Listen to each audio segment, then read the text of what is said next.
Assalamu alaikum and welcome back to News and Views with myself, Aisha Kaji, your guest host for this week. Next up, we're talking to Professor Amira Osman.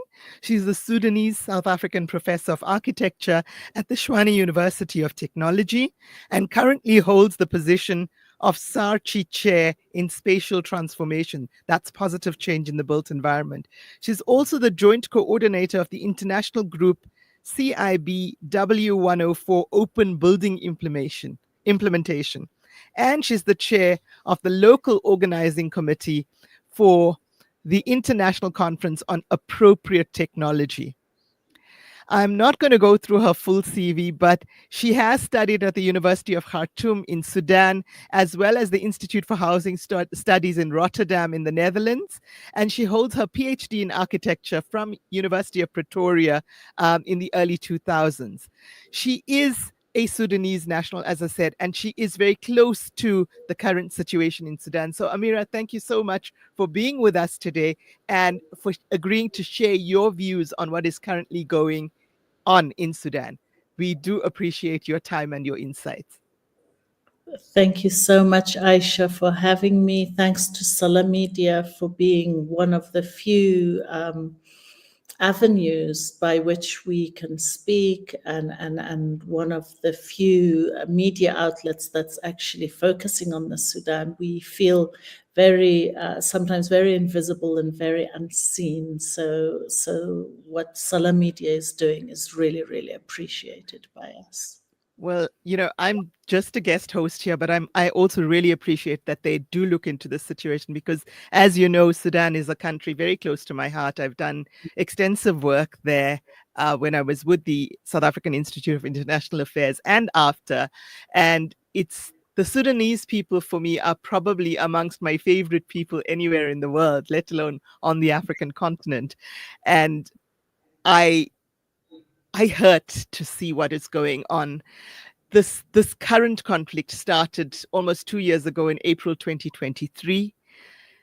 Since then, about 150,000 people have been killed. Millions have been displaced.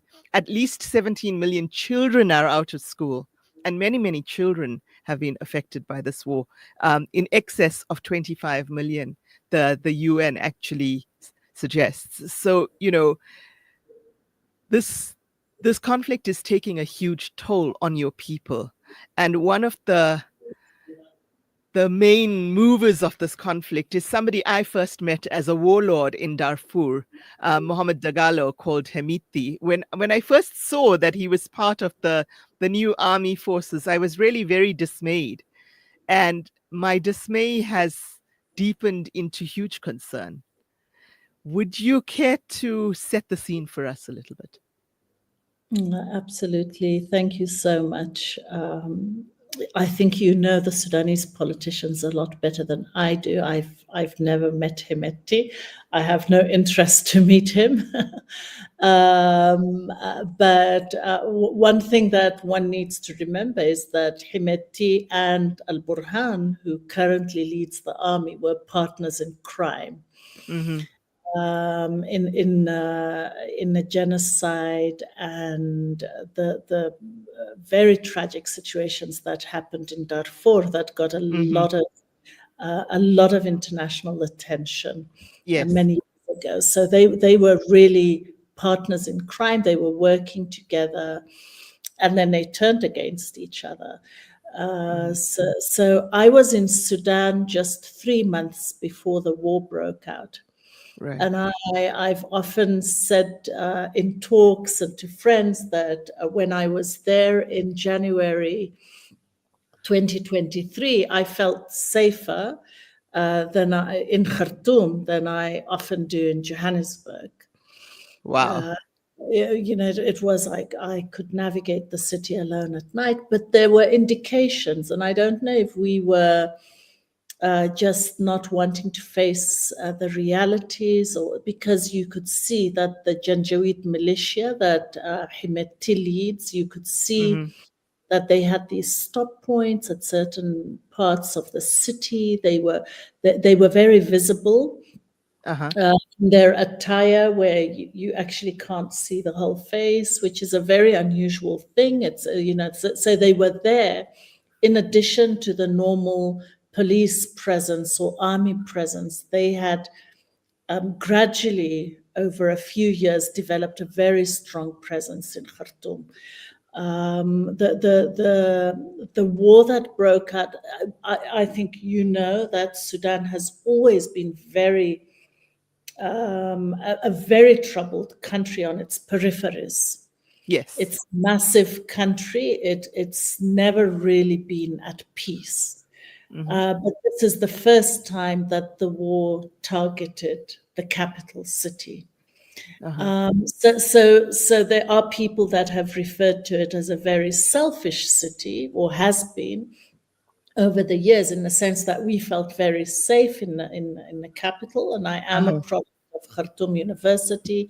I did both my BSc and my master's degrees at Khartoum University. I'm very much a product of Khartoum. And the fact that I say that I felt safer there than I do in South Africa, perhaps relates to this selfishness that the country was really not at peace on its peripheries, but the center was. And maybe I'll leave it at that for now. Yeah, it has been a country historically underdeveloped at its peripheries from colonial times, whether it was British colonialism or Egyptian colonialism via the Ottomans, etc. But unfortunately, that continued even after independence. And it's at least in part what has led to the current mess. I do agree with you on that. And for the record, there are parts of me that wished I had never met Hemiti, but I will say that in my view, and people may choose to take me up on that, he is an evil man. That's not to say that Burhan is much better. And as you said, they were once comrades in killing, really. So there's not much to choose between them. But the people who bear the brunt of this are the Sudanese people. They're currently, aid is not reaching where it needs to. Currently, people are starving. People have been displaced multiple times. And again, life in Khartoum, from the few people I've spoken to there, appears to be fairly normal. But it's not normal even 20 kilometers away. And that is a huge concern. And yet the world appears to be silent. Why? Yeah. Thank you, Aisha. Do you mean life in Khartoum used to be normal? I'm sure you mean that. Yes, yes. Not currently. Not currently, yes. Perhaps just to draw a picture for people. So Khartoum is comprised of 3 towns that are divided by the Niles, the White Nile, the Blue Nile, and they meet at Al-Mughram, which is the meeting point of the 2 Niles, and then it's the Nile that goes on to Egypt. Right. So Khartoum proper is an area between the White Nile and the Blue Nile, and it's actually quite I forget now. I used to know exactly how many kilometers it was between the White Nile and the Blue Nile. It's a narrow area. It's a very narrow area. And Khartoum currently, our house is in that area. Our house, my parents' house, is in that narrow area. We have no idea about that area now for almost 2 years. Right. It's been occupied by the militia, and currently the army has taken over. Remember, at some point, some months ago, it was the militia that seemed to really dominate, and it had occupied many areas of the Sudan. The army under General Burhan is now taking over. And we Sudanese find ourselves at a very difficult juncture, in the sense that, and I really want to express this to your listeners, both of them are criminals. Both of them are criminals. But Burhan currently leads an official institution. It's an the army. Yes. It's the army. And Hemeti leads a militia that, yes, it was, they tried to integrate it into the army and so on, but that never really happened. So they're a kind of a break-off group. So what's happening, despite the fact that both of these entities are led by criminals, What's Mm-hmm. happening is that the people that live in the army controlled areas currently, and the army is taking over more and more land and cities and villages and towns as we speak, Mm-hmm. those areas are in, those people that occupy those areas are in relative safety. In reality, some places that were occupied by the militia and the people were treated with brutality that is beyond imagination. It Mm-hmm. really is beyond imagination. They were made to leave their homes Mm. under threats of terrorism. I've told the story, I've written about it, that my husband lost 7 very close family members on one day, murdered to death. Just one day. Wow. In one day, in one day. What happened is a few months later, when the army was able to regain control over these areas, my husband's family started moving back in. So they Mm. were 100% displaced. Right. Children, women, elderly, disabled, 100%. And I'm speaking about one context out of thousands. Right. But the reality is, when the army takes over, people are able to return to relative safely. And I really I underline relative, Uh-huh. because the country's institutions have been dismantled. Mm-hmm. Incredible tensions are now arising about who supported the militia, who actually did the looting. Unfortunately, one of the tragic things is this is raising racial issues, Mm-hmm. socioeconomic issues, um, it's creating some conflicts between people. But there is no doubt, and no one can deny, that the people under the army-controlled areas seem to be living in relative safety Mm-hmm. compared to the terror, the rape, and the looting under which they were subjected. Mm-hmm. That they were subjected to under Himeti. Right. So we're in a very difficult dilemma as Sudanese, because Mm-hmm.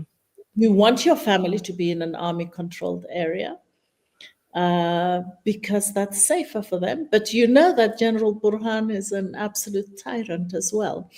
And if I can say a final point, some people also see this as having the war as having been a counter-revolution. Uh-huh. You're aware of the revolution that happened, the youth-led revolution, which Yes. really inspired the world. It did. It was so incredibly beautiful. It was a peaceful revolution. It overturned a 30-year dictatorship. And some people see that the war is a very strong and dramatic response Mm-hmm. to the youth uprising. Uh-huh. So we do find ourselves in these dilemmas. But if I have a family member there, which I do, I Mm-hmm. want them to be in the army controlled zones, Yes. because there's As a lesser of two evils, really. and there's some semblance of order Order. in Yes. in the army controlled areas. So it's a difficult situation. Thank you for sharing that with us, Amira. It makes me feel, as I'm sure you feel, quite heavy. Um, but it also indicates that since the army is now taking back a lot more of the land that was captured by the RSF forces, that perhaps there is some light at the end of this tunnel, that there is some hope. But I know that people are still in dire need. So I am going to encourage the listeners and viewers of Salam Media to send your zakah and sadaqah to help those in need in Sudan. I'm not advertising for any one group or the other, but there are avenues to send them through, including through Prof. Amira herself. So it's just important that we support our Muslim brothers and sisters in Sudan, particularly in this month of Ramadan, with all the current attention of the world on places like Ukraine, and perhaps of the Muslim community largely on places like Palestine and Gaza. Importantly so, we should not forget that there are Muslims elsewhere in the world who are also in need of our support. Prof. Amira, thank you so much for being with us. I want to just end on one last thought. Apart from control of the land, and we know there are vast resources in Sudan, I've spoken about this before. We know that there are external elements supporting one or the other side in this war. Is that largely for a share of those resources? We know, for example, that Hemeti has long, funded the RSF from the gold reserves in his home area in North Darfur. But what are the motivations of the external players in this? That's my first question. And then, is there any thought you would like to leave us with? Okay, wonderful. Thank you so much, Aisha. And thanks for mentioning the support we need to offer. Thanks for mentioning the other struggles globally. I truly believe that they're very connected. And I believe there are motives for what's happening in that region that still need to be unpacked and studied in quite some detail. Sudan, if one looks at the Sahel region, and I'm talking about that strip between the Atlantic Ocean and the Red Sea, Sudan is a resource-heavy country, but it also has the River Nile. So it's also the water resources.